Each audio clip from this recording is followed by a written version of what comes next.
Boa noite, nação bugrina. Tudo bem? Acabou o Campeonato Brasileiro de 2021. Depois de toda essa história, né? Esse caminho que percorremos em 2021 terminou hoje à tarde, né?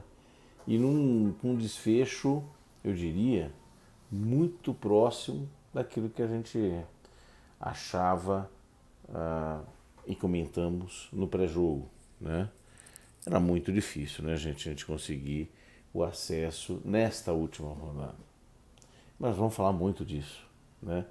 Primeiramente, eu quero agradecer a todo mundo pela fantástica adesão, pela fantástica participação, não só no pré-jogo, mas em todo esse ano de 2021.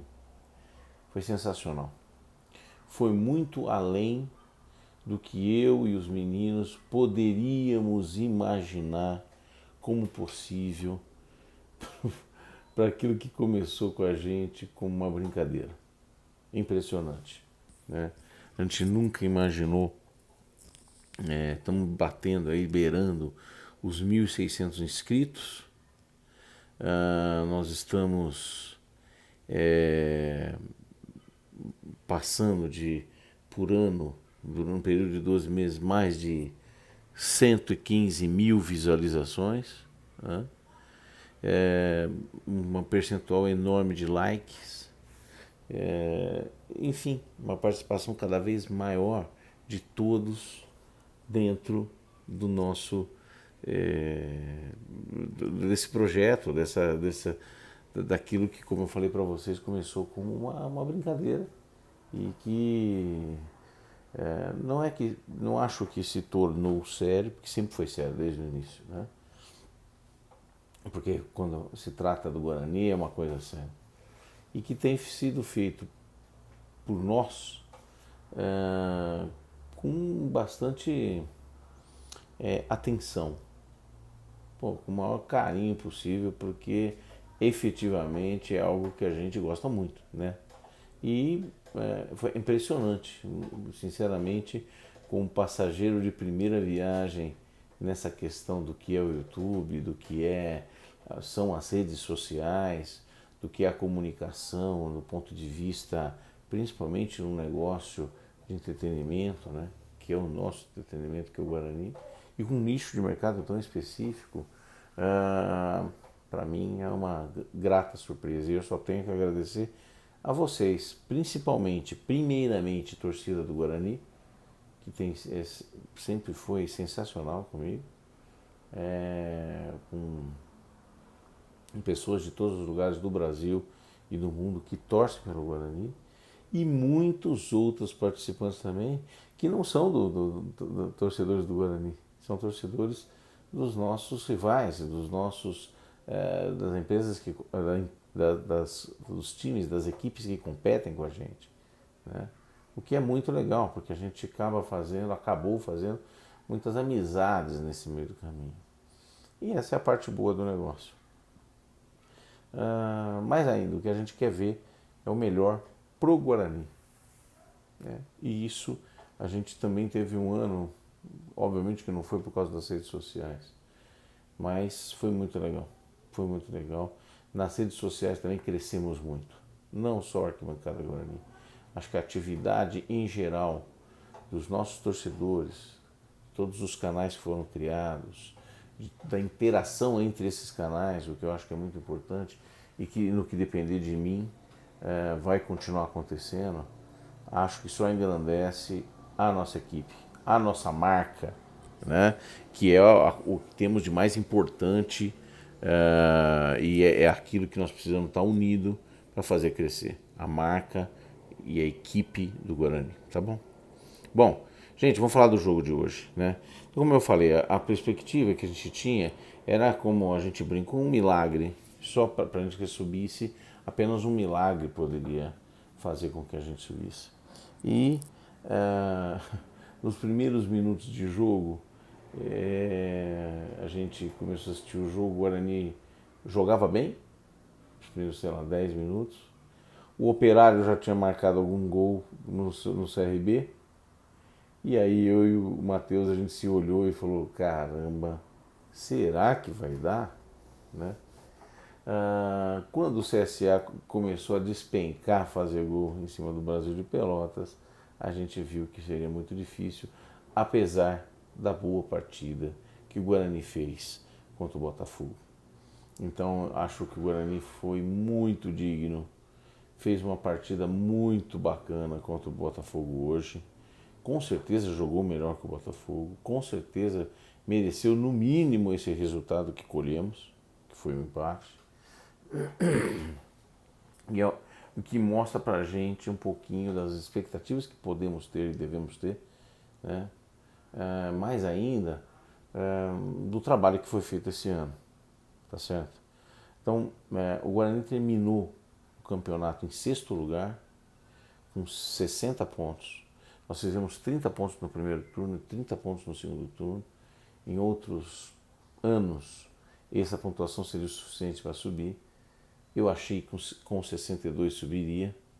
Na verdade, o Avaí acabou subindo com 64, mas o quinto colocado tinha 62. Portanto, dependendo das condições, que no caso era o CSA, que tinha uma vitória a mais, precisaria ter 62 com uma vitória, pelo menos o mesmo número de vitórias que o CSA tinha. O Guarani, por exemplo.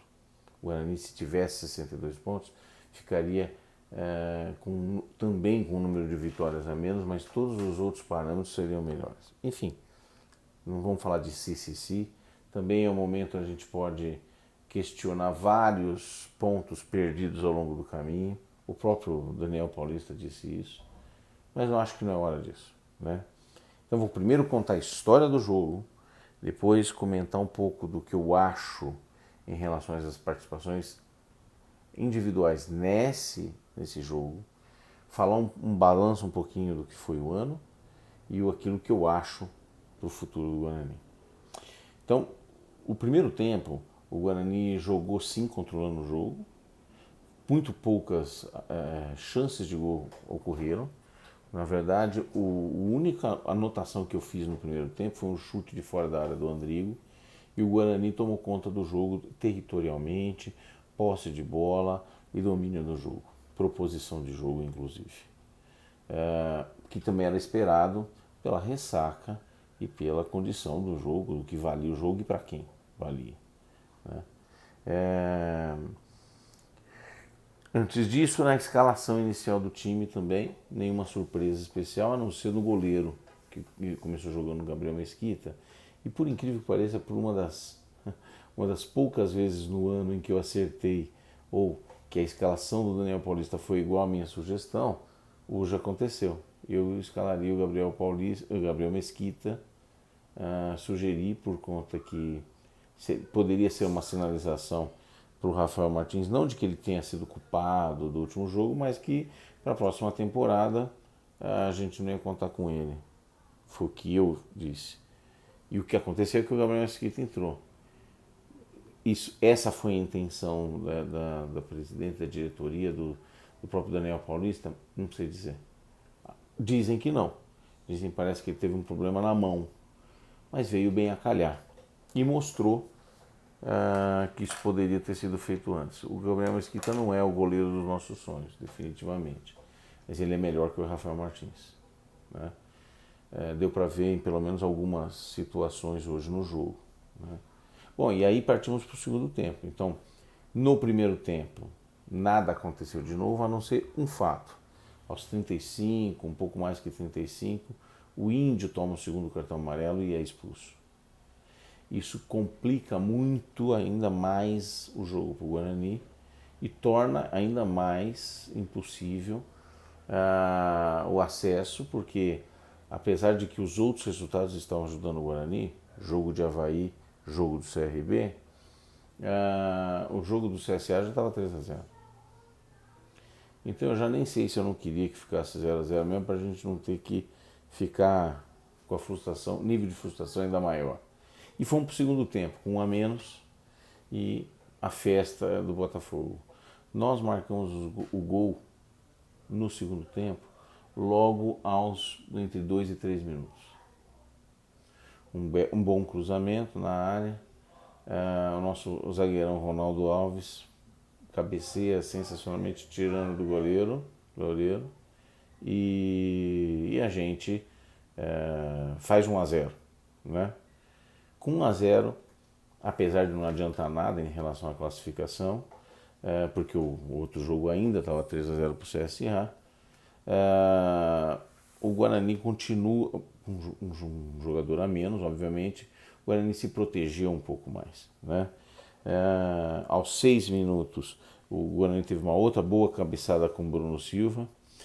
Só aos 25 minutos é que o Botafogo veio causar qualquer tipo de preocupação para o Guarani quando fez o primeiro gol. O Marco Antônio chuta, a bola desvia no Ronaldo e entra no gol, né? E depois, aos 36, numa bola cruzada na área, na verdade passa por toda a defesa, inclusive pelo Ronaldo e pelo Thales, e aí a bola chega do outro lado no lateral Carlinhos, que cruza na cabeça do Navarro, que faz 2-1. Isso aos 36 do segundo tempo, com 1 a mais. O Botafogo tinha 1 a mais. Então, enfim, obviamente que era pá de cal, mas aos 39 o Lucão fez um belo gol de cabeça num escanteio, depois de um bom chute do Andrigo, o goleiro defende, vai para fora, escanteio, na batida do escanteio, o Lucão dá uma bela cabeçada e aí a gente empata o jogo, isso aos 39. E ainda tivemos mais 2 chances, aos 47, um bom cruzamento onde o Renanzinho quase chega, e no finalzinho do chute do Persson, que passou perto. Então o Guarani mandou no jogo? Sim, fez um jogo muito corajoso, um jogo muito digno, um jogo bacana. O Guarani jogou muito bem, na minha opinião, frente às circunstâncias do jogo e aquilo que se propunha. Um jogo que a gente sabia que ia ser difícil desde lá do início. E eu dizia desde lá do início, olha, a gente não pode deixar para decidir na última rodada contra o Botafogo, né? E eu mantenho isso, a gente deveria, se quisesse, ter decidido essa questão do acesso antes, né? Não poderíamos depender do último jogo contra um Botafogo, que poderia ter já conseguido acesso sim ou não, mas na casa dele, frente à sua torcida. Não era o tipo do plano bom, né? Mas apesar disso, tivemos um bom futebol. Então, o placar de 2-2 foi muito justo, merecido, absolutamente incontestável, né? Quanto às participações individuais, né? O Gabriel Mesquita, que foi a surpresa da escalação do dia, eu achei que ele fez nenhuma grande defesa, porque não foi muito exigido. Teve os 2 lances do gol onde, na minha opinião, ele teve muito pouco a fazer. Talvez uma saída ali na pequena área no segundo gol poderia ser uma coisa possível, apesar de foi aquele cruzamento muito rápido, onde o cara pega um pouco de surpresa, mas mesmo assim, acho que ele sim, era algo que um grande goleiro eventualmente não tomaria. Mas acho que ele não comprometeu de jeito nenhum. Algumas bolas que eu tenho certeza o Rafael Martins soltaria, cruzamentos e tudo mais, ele foi muito seguro, muito seguro. Então eu vou dar nota 6 para o Gabriel, até como uma sinalização para ele, que dificilmente não fica no Guarani, pelo menos para a composição do elenco do próximo ano. A outra novidade, não do dia, mas que entrou jogando na lateral direita, foi o Samuel Santos, que não tinha feito nenhuma partida. Eu diria para vocês que ele tomou o cartão amarelo e tal, mas ele não comprometeu. O Matheus até achou assim, pelo menos foi melhor que o Ludic. Eu não tenho certeza disso. Num jogo só não dá pra gente afirmar isso.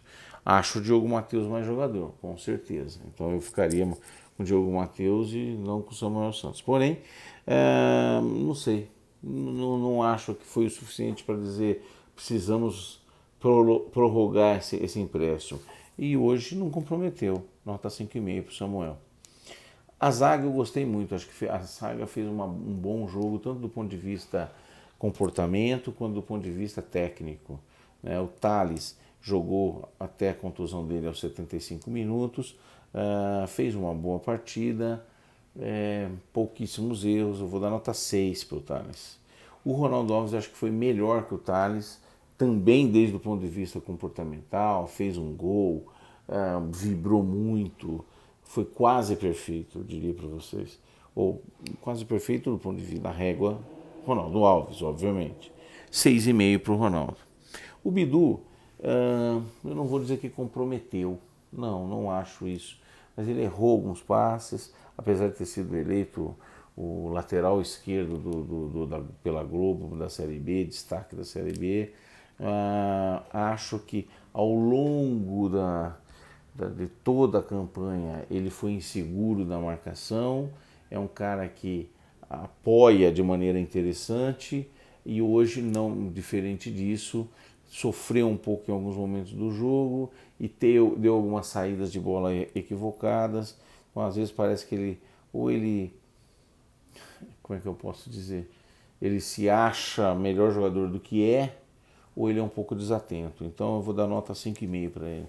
O Bruno Silva fez mais uma boa partida, está com bastante personalidade. O Bruno, na posição de volante, obviamente. Eu achei que ele foi bem na partida, nota 6. O Índio vinha bem na partida também, né? Mas cometeu duas faltas. A primeira, boba, mas uma falta sim, onde ele segura o cara de cartão amarelo, natural. A segunda, acho que o juiz foi um pouco exigente demais, né? Rigoroso demais na expulsão dele, no segundo cartão amarelo, na expulsão. Mas tocou, até tocou, mas não acho que era para tanto. Apesar disso, acho que ele fez uma partida até razoável até os 35, 40 minutos do primeiro tempo. 5,5 para o Índio.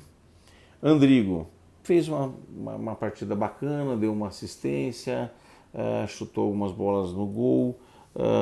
6, vou dar nota 6. Substituiu a altura. O Regis, claro, se a gente tivesse o Regis, talvez a gente tivesse uma criatividade ainda um pouco maior, mas absolutamente não foi isso, né, que fez a diferença necessariamente hoje. Pablo, o Matheus estava chamando ele de Saci Pererê, né? Porque ele só tem uma perna, só chuta com uma perna. A gente viu isso no jogo contra o Goiás, que falta alguns atributos para ele.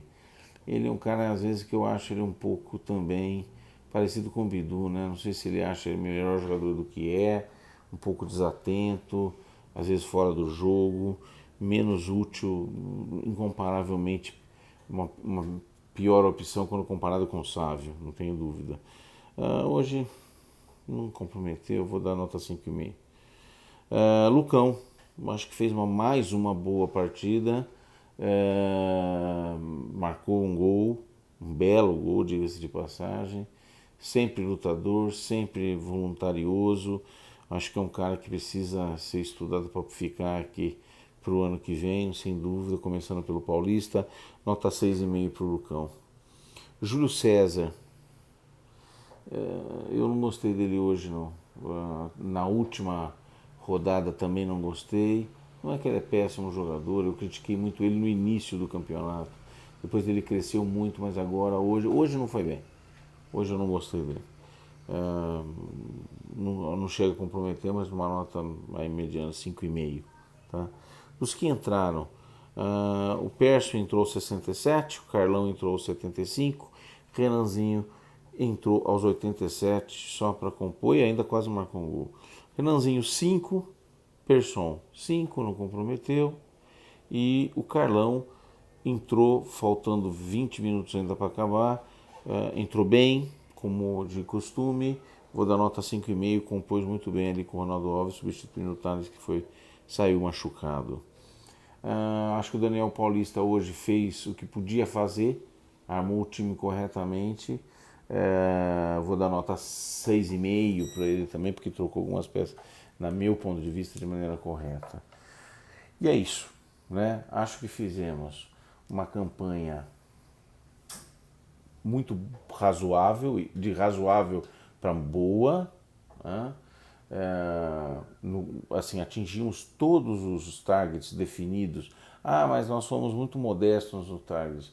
Isso é outra coisa. Mas aquele compromisso, aquilo que se estabeleceu no início do ano, foi cumprido. Então a classificação na primeira fase do Paulista, participar mais uma vez da Copa do Brasil, voltar a participar da Copa do Brasil e brigar pelo acesso até o último momento, foi cumprido. Nós ficamos em 6º lugar e, sem dúvida nenhuma, isso o Guarani teve na briga por esse acesso. Sim, tropeçou algumas vezes. Sim, alguns desses erros cometidos ao longo da campanha têm a ver com a inexperiência ou com o processo de amadurecimento que o nosso técnico passou durante esse ano, não tenha dúvida, Daniel Paulista. Eu não tenho convicção de que o Daniel Paulista é o cara que vai conseguir levar a gente para uma Série A no ano de 2022, mas o que eu tenho certeza é que ele fez um bom trabalho e conhece agora muito bem o Guarani, conhece muito bem esse elenco e é um cara trabalhador. Isso eu não tenho dúvida. Que é trabalhador, é. A diretoria, isso tem a responsabilidade de todo mundo aí nisso, né? Obviamente a presidência, a diretoria, o senhor Michel Alves, o próprio Daniel e sua comissão, todos esses caras juntos são responsáveis pela formação dessa equipe, onde nessa formação eu já até fiz ao longo do ano algumas críticas no que diz respeito ao que faltou e que poderia, na minha modesta opinião, ter sido complementar, mas é inegável que foi formado um bom elenco. Melhor do que o do ano passado, uma melhor campanha atingida nesse ano, não tenha dúvida, e que se a gente conseguir manter a espinha dorsal dessa equipe, com algumas... Se tivermos peças complementares a essa equipe que fez o que passou por esse ano de 2021, acho que podemos ter um ano muito interessante no ano de 2022. Na minha também opinião, eu acho que a gente tem primeiro passo, amanhã, a diretoria, o CA, tem que sentar e definir uma prévia de targets. Óbvio que o target tem que ser validado depois com a equipe, a comissão que vai estar trabalhando junto com o time, mas num primeiro momento definir alguns targets para 2022. Na minha opinião, os targets que nós deveríamos ter para esse ano 2022 é ficar entre os 8 do Paulista, ou seja, classificar como nós fizemos no ano passado, pelo menos, se possível, semifinal, ou seja, ficar entre os 4. Isso seria um plus. Copa do Brasil, passar pelo menos 2 fases, a primeira fase e a segunda fase. Se a gente puder jogar a terceira rodada pelo menos, seria fantástico, porque com a passagem dessas 2 fases aí nós podemos garantir pelo menos de 2 a 3 folhas salariais adicionais para o ano, né, em termos de receita, mas ainda, por último, subir para a Série A. Então, se esse ano nós batemos na trave com o planejamento que foi feito, eu acho que o próximo ano, sim, a gente pode pensar em algo, e temos que pensar em algo maior, que é subir para a Série A. Vai ser fácil? Não, não vai ser fácil.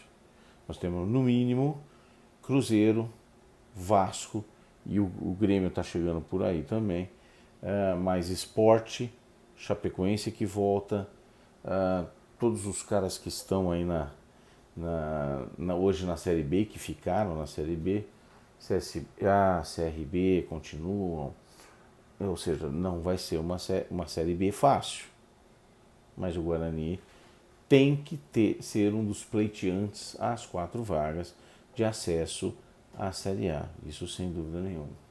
Um bom planejamento, começando já lá para o dia 20 e pouco de janeiro, no primeiro jogo do Paulista. Outra coisa, a tabela do Paulista não é nada fácil. Nós vamos falar nos próximos dias aí, tanto do planejamento, tanto dos nossos pitacos, listas de contratação.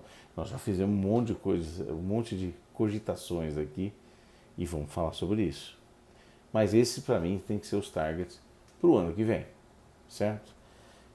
Para isso, de cara, nós precisamos ter um elenco de qualidade tão bom como o que a gente tinha esse ano, talvez um pouquinho melhor, para que a gente possa ter mais gordura, mais completo e mais ainda um pouco maior. Maior em termos de peças que podem entrar e efetivamente jogar. Por quê? Porque temos um calendário maior. Então é simples assim. Esse planejamento hoje, com uma folha de pagamento ao redor de 800 mil, também não sei do orçamento, obviamente, mas a minha estimativa é que nós vamos ter que ficar, para não perder muita gente, trazer peças complementares, ter um número maior no elenco, nós precisamos ter pelo menos um orçamento de 1 milhão por mês. É mais ou menos isso. Então precisamos faturar no mínimo 12 e mais as outras, todas as despesas. Então é muito importante ter um orçamento definido agora já e tem que começar segunda-feira, já amanhã. Ou seja, a primeira coisa é definir, inclusive, o gerente de futebol. Michel Alves fica ou não fica? Há rumores que ele pode ter uma proposta aí. Então nós precisamos definir se Michel fica ou não fica. Eu acho que nós temos que ter um plano B, mas o trabalho que ele fez, apesar de não ter sido perfeito, ou gabarita a poder ficar.